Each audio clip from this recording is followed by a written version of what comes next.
I thought I would just give a brief introduction to my impressions of the book that led me to write the introduction, and then Bob could respond, and then we would have a little brief dialogue, and we would have question and answers involve all of you.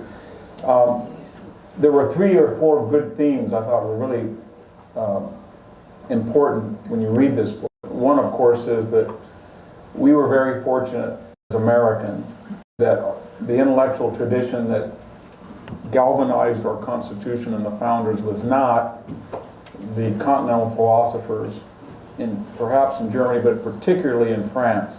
Now, I know that sounds kind of like a heresy when we think of Diderot and Voltaire and Rousseau, but Bob made the point that the Scottish Enlightenment were pragmatists. These are people like Witherspoon and Adam Smith, etc. And they were interested not in philosophy in the clouds, but how it actually worked out in the here and now, especially this age-old problem of how you deal with power. And the second theme that he made I thought was very good. Its derivative of the Scottish Enlightenment was, we in America, I guess it's a pessimistic view, but we don't feel that we were born into the world, like Rousseau said, as wonderful people.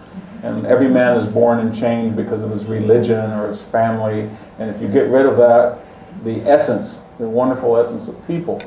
The Scottish Enlightenment, we could use the word pessimist, but they felt that we were all capable of pretty awful things.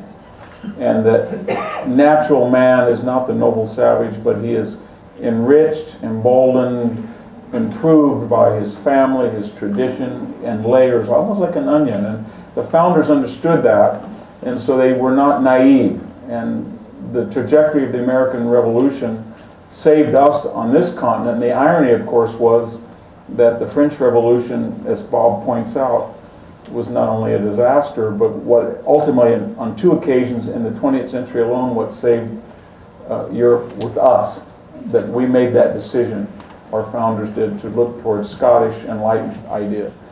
Along with the idea that it's a pessimistic view of human nature, I find that very optimistic, because it suggests, as Bob said, that you don't need government. Government is there in its most limited power because people are capable of understanding the human nature, and they're able to look at time-honored solutions.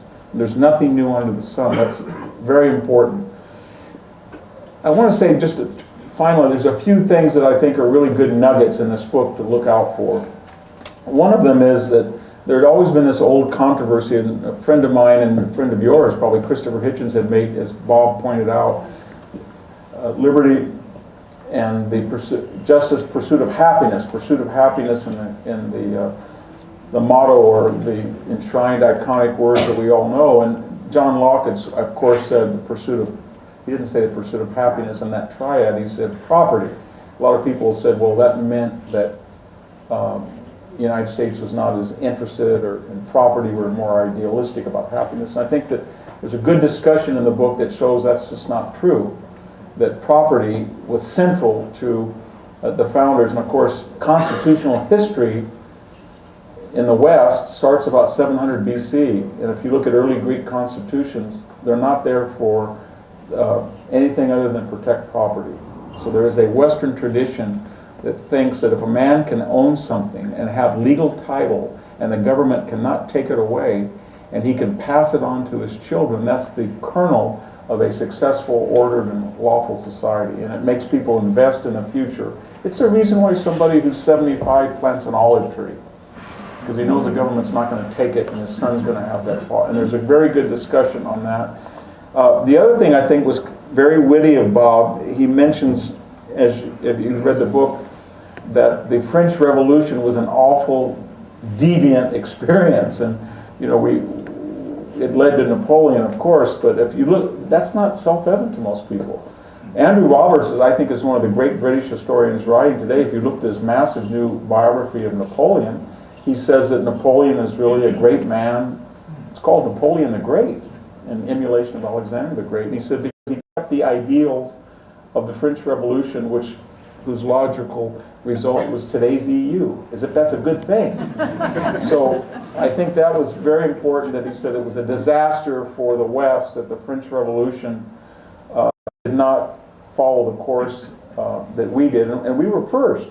So they had some ample warning that where the embrace of perhaps Voltaire and Diderot, but especially Rousseau, where that was going to lead. There was no accident if you believed in Rousseau and you had contempt for the average person, and there's some nice passages in there, then you were going to have something like the Reign of Terror and Robespierre and the Jacobin and all that. And that's very, I think, important. And the final thing is, as well as this question about property and the French Revolution, he has a nice temper, and I think that's one of the reasons to read the book, because we're in a period where we've been on the defensive. And people in the last 7 years have said, basically, in veiled terms, but their message to all of us has been, human nature is malleable. It can be changed. Give us enough money, give us enough power, give us enough government agencies, and we will improve the nature of man. And that was a progressive idea, that we didn't need the Constitution, and progressive, and that was what Wilson and that Theodore Roosevelt. And he makes a point that FDR was the one who stole our word liberal, which means that you were open to exploring natural phenomena or questions by empiricism, a liberal mind, an inductive way and not a deductive medieval way. But that started with FDR, the idea that we were dealing with not progressives, which were at least honest about what they felt, but they suddenly kind of cloaked themselves in liberalism. And then we had to do, as Bob pointed out in the book, use the word classical liberal. And what am I getting at in this contorted exegesis? I'm going to finish now by saying, have you noticed that Hillary Clinton does not any longer call herself a liberal? She says she's a progressive. And that tells all of us something, that word, which was taboo and had to be euphemized with euphemisms, with liberal, now is back nakedly there. And the people are saying, we are going to change human nature, we're progressing from one point, we're getting bigger government. So the book is very timely from that point of view, especially as election comes up. And you can see that the Republicans, in a way that was not true in 2012, and not true in 2008, and not true in 2004, are using constitutional arguments, because they've seen what happens when you don't, and we've created this progressive hydra. And so I think the book is especially relevant. I'll let Bob comment on that. Thank you.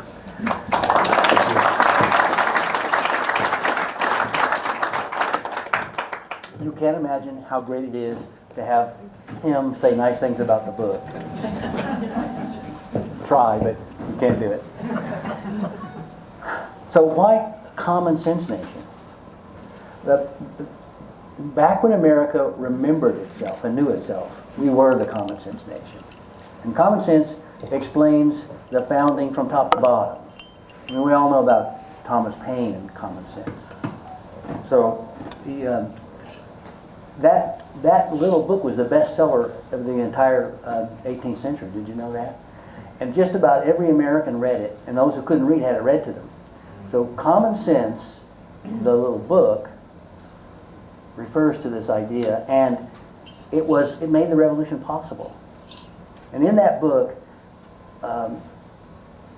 Paine modeled American thought, because what we're going to have in America is we're going to have common sense thinking about how do we approach the problems that we face as a society.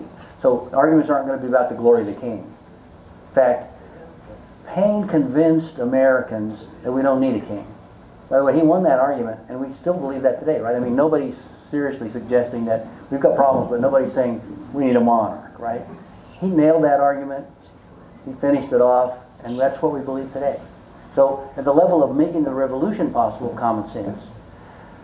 But at the most important part, this is historically important, but the most important part is for the vision of the founders was that we were going to replace the divine right of kings as the power of rule with common sense of the common people.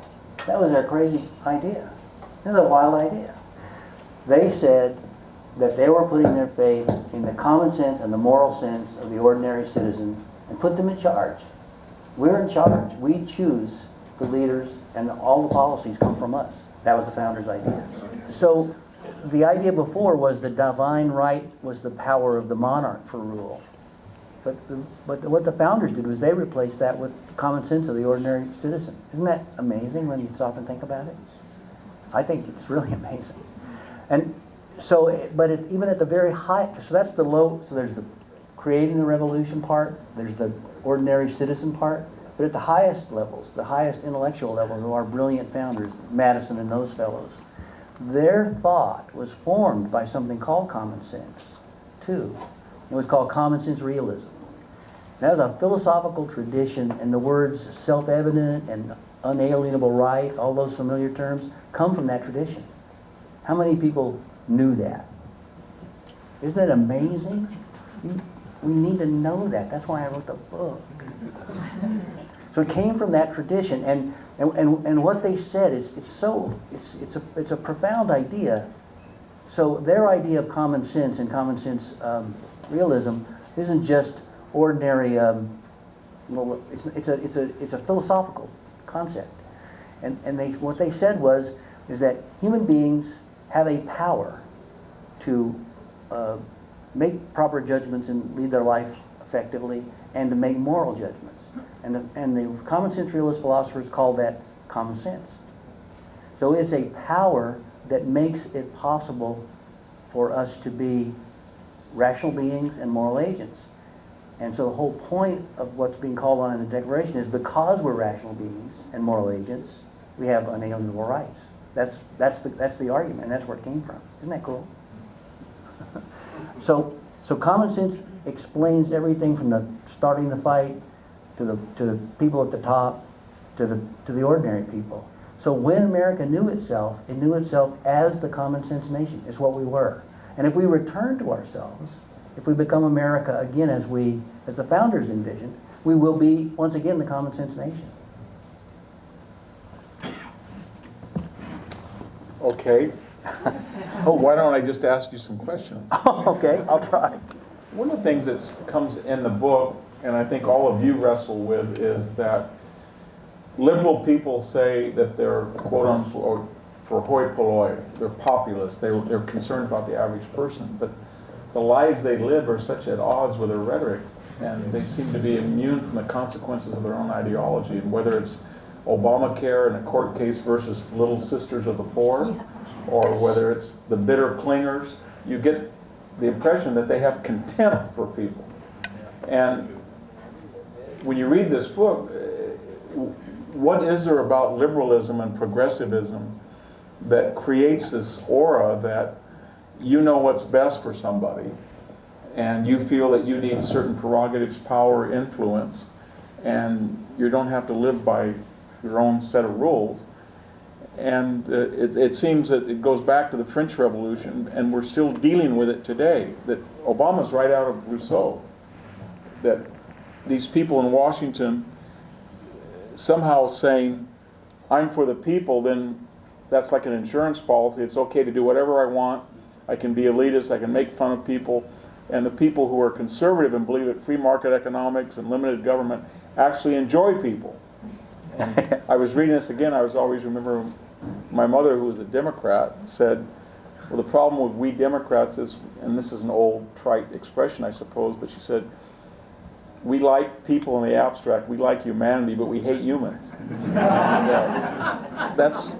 there's something about liberalism today that is French, in the sense that it's the French Revolution, and there's something about conservatism. And I think that's one of the reasons you wrote the book, to remind us that conservatives are practical people, common sense people. That's who the founders were. But you go to the university today and it's all, they were slave owners, they were plantationists. They could read Greek and Latin because they had slaves washing their dishes. And you get this very warped view that these people did not do physical work, and they were not practical, and they were not living in the everyday world. And that same thing happens today, that the liberal mindset has contempt for average people. It really does. And to the degree they're successful, it's always because conservative people cannot make that argument. And we're seeing it today with the election. Cannot make the argument that you people hate people, you're elitist, you want to dictate and speak down, and you're not consistent with the ideas that made America great, to quote Trump, but more importantly reflect a constitution at odds with both German and French philosophical system. Well, it really matters what people study in school. You know, the founders believed that the education was central to the common sense nation working. So that means that the idea was that every generation's got to learn the American idea, right? And Reagan said famously that we're always just one generation away from losing it, aren't we? Which seems to be going on right now. So the incredible thing about America was that that very good scholars, if you look, it's forgotten, but good scholars who know will tell you that for the first 100 or 150 years, depending on where you start counting, American philosophy was common sense realism. I mean, you know, everybody who was important in the university was a common sense realist, and Americans were doing common sense realism work in philosophy after that tradition had been abandoned in Scotland, where it came from. It's amazing. So what happened was, and by the way, the universities in America followed the Scottish tradition, which is a true liberal arts education tradition. And Woodrow Wilson came to Princeton, became the president. He was enamored of Hegel, German philosopher. Hegel hated the common people. Yes, he did. Philosophy history is pretty contemptuous. Loved Napoleon. Yeah. Said that the only value the individual had was through the state, and that the march of the state through time was God on earth. Okay, so Wilson redid Princeton in the model of the German university, no longer the liberal arts university of the founders, and introduced German thought into academia in a way that in a way that completely transformed education. So it really matters what your colleagues do. Yeah, and you make a point in the book that these founders sit there and they do not think, how can we empower people in the sense of getting enough taxes and money to get a department of HUD or whatever it is today. But they start, and I think that, quoting Madison, that people are not angels, and that's why you need a constitution. So they got together and they thought, given human nature, it was almost as they thought, in our future, this 13 colonies that are going to become this nation, there is going to be a Kaiser, there's going to be a Hitler, there's going to be Stalin, they're all waiting for us, foreignly. And then within us, there are going to be people, mellifluous people, that are not going to come easily identifiable as threats to your liberty. They're always going to do it with, quote, the Lord of the Rings, the voice of Sauron. And they're going to be very persuasive, and FDR, Bill Clinton, especially, I think, our nightmare, Barack Obama. And that's the real danger, is that they're going to try to tell you that humans are perfect, but the problem is they don't have enough resources, and they need, they're perfect, I should say perfect, they're perfectible, and they need powerful government and a group of elites, and they start with a very different premise, that people are no good, we got to make sure that they don't kill each other, so we're going to set a system and then back off so that after we're dead, Madison, Monroe, all of them, this system will continue. It's a very different idea. And I was just amazed rereading it, how timely the book is, because I don't know if when you were envisioning it, you thought Obama would be president for 8 years, or progressive would be a new cachet, and the idea that government, we borrow another $9 trillion and government have an answer, and we nationalize health care. But it's like all these people jumped out of the pages, Rousseau and Diderot and Voltaire, and they said, you know what, we have the last word after all.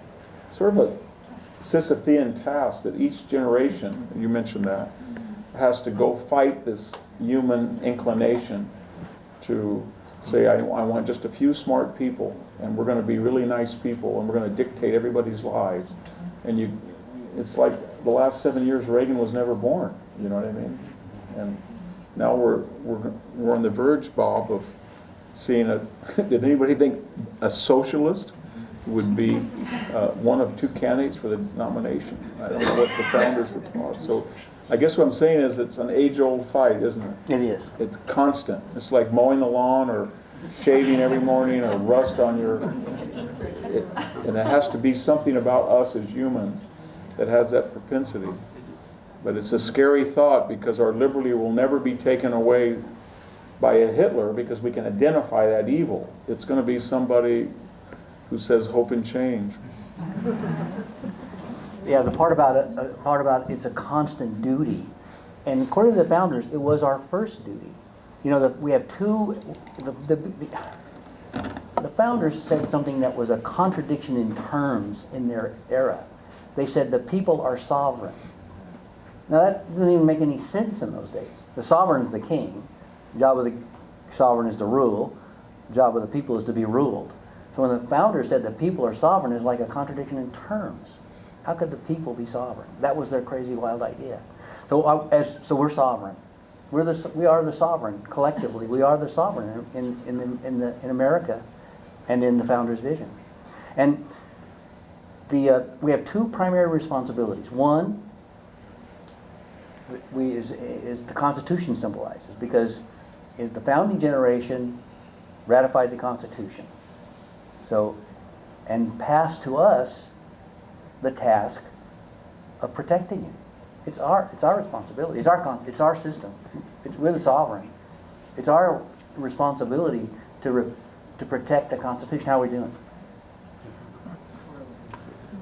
Q&A in 30 seconds. Okay, I'll wrap up, and thank you, Ryan. I appreciate that.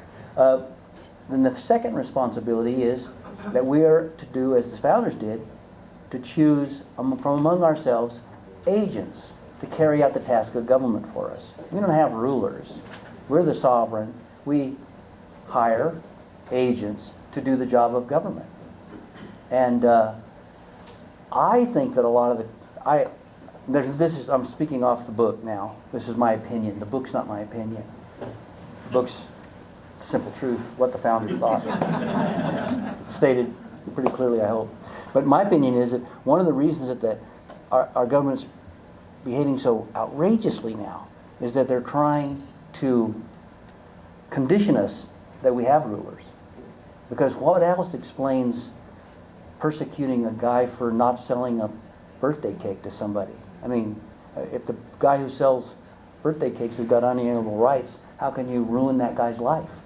But why would you do it? But the purpose, it seems to me, behind all the reasons, I think the purpose is to demonstrate and to condition us to the idea that we actually do have rulers. That was pretty close to 30 seconds, wasn't it, Ryan? Yeah. Good.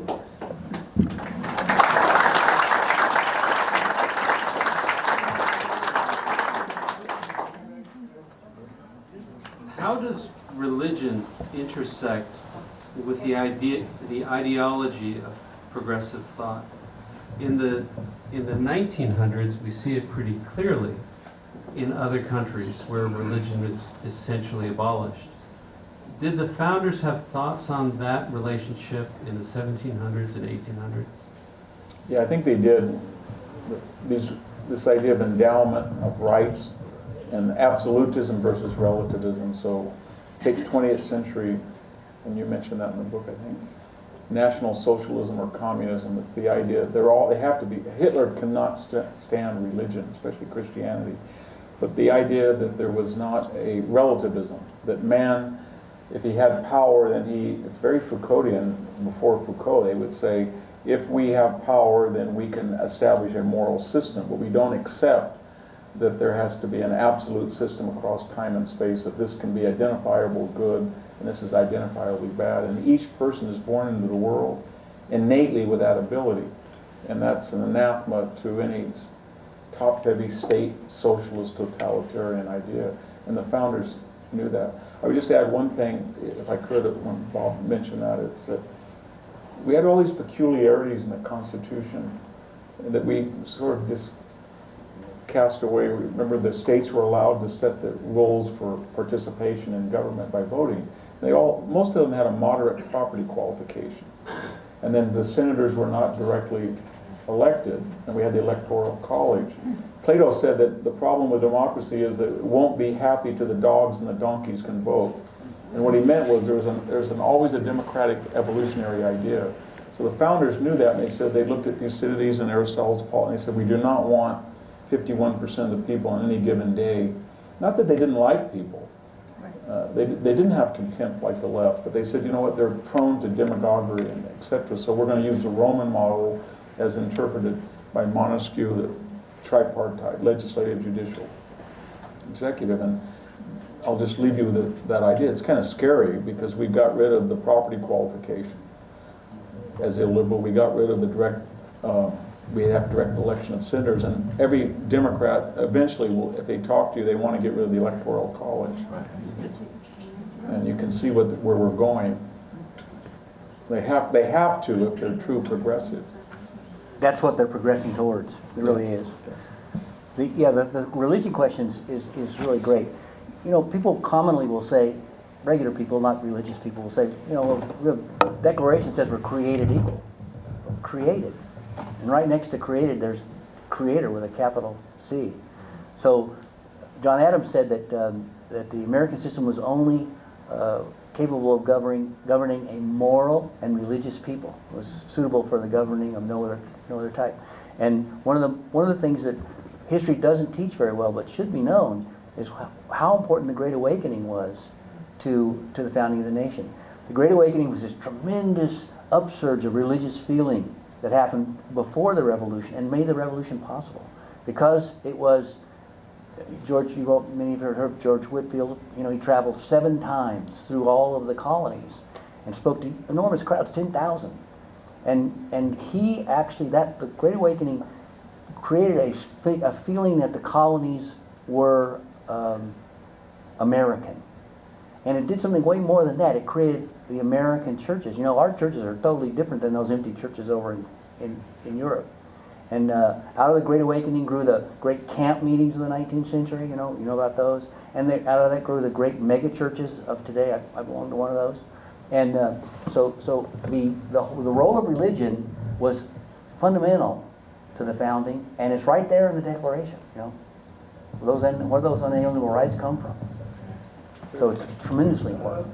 Professor Hanson, You mentioned earlier about what the people felt about the uneducated, and don't the Democrats exploit that all the time in terms of looking at people who are not necessarily aware of all of the issues, but we'll give you stuff and you'll vote for us?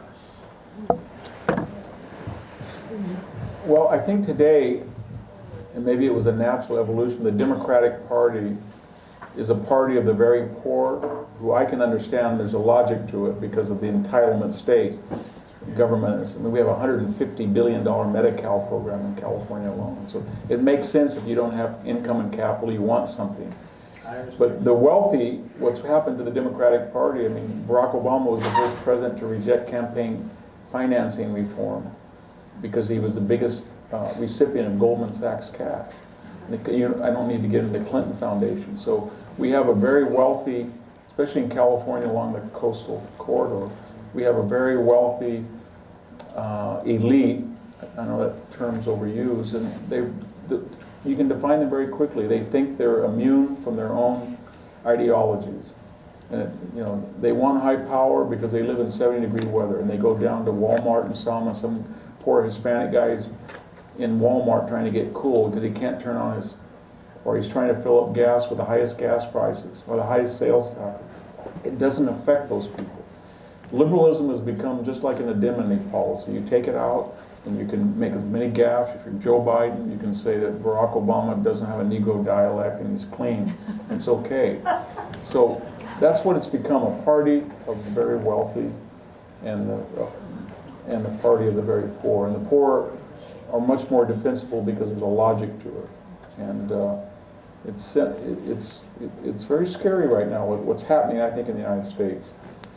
And I don't know where it's going to lead, but I thought at one time in my life that the founder's system was so strong that it would be, it could withstand all of these pressures in a very even an affluent, leisured society such as yourself. But these last 7 years have been the most, I think, trying time domestically and in foreign policy, and we're going to see what's going to happen. Would you say it was vastly cynical? What? Vastly cynical? Yes, absolutely.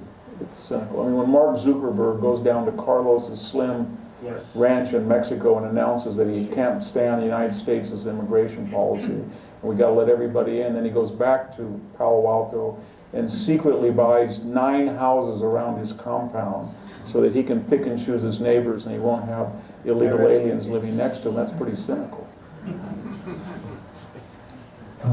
Dr. Hanson and Dr. Curry, anybody who studies American history realizes very soon that there are mechanisms built in our system to protect from democracy, from the overpowering role of the mob. How do you reconcile the idea that each of us individually have common sense, and yet when we're all together, somehow we're dangerous? What a great question. Do you want to try? Well, go ahead and I'll comment, because I have ideas about it. You wrote the book. Oh, what a great question. Well, you know, I think that it's you know, we're a little bit baffled by the fact that we have all these professional people who talk nonsense professionally. We hear them all the time. You know, the Barack Obamas and the pundits, and you get a bad impression of human nature from all the crazy talk. But if you actually spend some time with a regular American guy, some guy that swings a hammer, you know, a person who works in a hospital, they're pretty good on common sense. They're pretty good on common sense. I think that what we see is people who talk uncommon, you know, crazy stuff professionally, and then offer a system of bribes that gets people going in the wrong direction. And I think that was the reason that the founders were for limited government. If the government's not handing out goodies, then that game doesn't get played. But once you cross that line where the government can take from Dr. Hanson and give it to the guy next door who's illegal, his neighbor is an illegal alien, give it to him, once you get that game going, then you've got the government able to bribe people with our own money. So that's why limited government is so important, so we aren't in that game. I think the way I always look at it is that you have the founders, and they're sitting in Madison and getting input about it, and they're saying, in 2016, probably people are going to try to overthrow this Constitution, and they're going to want greater government, because that's a natural evolution of every system we've seen is to be totalitarian. So they came up with the quirkiest ideas. I mean, the Second Amendment, that people should have arms. No other country in the world has that. And then the idea that you have to be a particular age to be a senator, or a particular age to be a president, and the Senate will be rotating 2 years, 2 years, 2 years. And then there would be a Senate and a House. And then it's almost like they had led through cities and said, Corsara Revolution, Melian dialogues, Xenophon killing Socrates. So they got down and they thought, we love people and we trust them, but we have to protect them sometimes from factions in the Federalist Papers. And we're going to come up with the most strange, I mean, the things in the Constitution are really weird. And they're there to stop the accumulation of power and demagoguery. And so when I hear people say, the Second Amendment is so this, we got to get rid of it, well, they were thinking it was not just a militia, but you know, the people have to be armed before they can make a militia. And that actually turns out to be, I don't want to dominate, but I'll just give you one example from history where we deprecate the Second Amendment. 1916, Germany was trying to wedge anything they could to stop America from getting in the war, because they thought that its productive policy might turn the tide. So the famous Zimmerman telegram, they go down to Mexico and they say, you know what, we're going to give you Texas if you invade. Can you do that? And then there's a great exchange of letters among Mexican executives, and they don't say, oh, I wouldn't want to go invade the United States because they've been nice to us. They hated us. But they say, well, the problem is there's too many people in Texas that are armed. And it would be very hard to occupy and control those people. And it's just what every right-wing gun nut says is true. Yeah. And the founders knew that. And boy, when somebody pulled in the other night at my farm, and I think was scouting the place, and I just walked over and I laughed to him, and I said, "You don't know how many people are armed on this road. That's stupid to do that. You would never be able to do that in any other country." I just have to assume that the founders knew that there would be a person like Obama, there would be a person like Hillary, there would be a person like Al Gore, there would be a person like Media Matters, George Soros, and they thought, how can we tinker with this document and make sure that these people 200 plus years are going to be able to survive it? And they did a pretty good job so far. Yes. The interesting thing about the Second Amendment, is that my favorite amendment is the 9th. Anybody remember the 9th? It's my favorite one. It says that these enumerated rights do not exhaust the rights of the people. So, so for example, First Amendment, everybody's favorite, right? It doesn't, people comment, the other day on the radio, I heard this radio host talking, and he said that we had a constitutional right to freedom of speech. But, that's actually not true. If Thomas Jefferson were the radio host, he would have said Americans have an unalienable right to freedom of speech. So the First Amendment doesn't give us the right to freedom of speech. If you look at how it's worded, it says, Congress shall make no law abridging freedom of speech. So Madison's so great. Isn't Madison great? Don't you love Madison? He wrote the so-called Bill of Rights. Not a good name, I think. He wrote he wrote it with the logic of the Constitution, which was to bind the people in government down with chains, so they could not abridge our freedoms. So we have our right to our firearms because we have an unalienable right to life, right? And it's one of our many unalienable rights. We don't get that from the Second Amendment. We have it by nature. That's the idea of the founders. So if the radio talk host had been Thomas Jefferson, he would have said, no, not a constitutional right, an unalienable right. And if we remembered what the founders' idea, we wouldn't be saying that. We would be using the word unalienable right. Hear it lately in politics, or anybody talk about it? No, we don't. People talk about constitutional rights, gay rights, civil rights. But unalienable rights, they bring it out of that special little box on the 4th of July, and then they put it away. I think my favorite amendment's the 3rd. You can't quarter people, soldiers in your home. I thought everybody thinks that's obsolete, and I was reading a case a year ago where a man sued the federal government to try to take his house and put a SWAT team and observers as a stakeout. And he said, you cannot take my house and property anyone.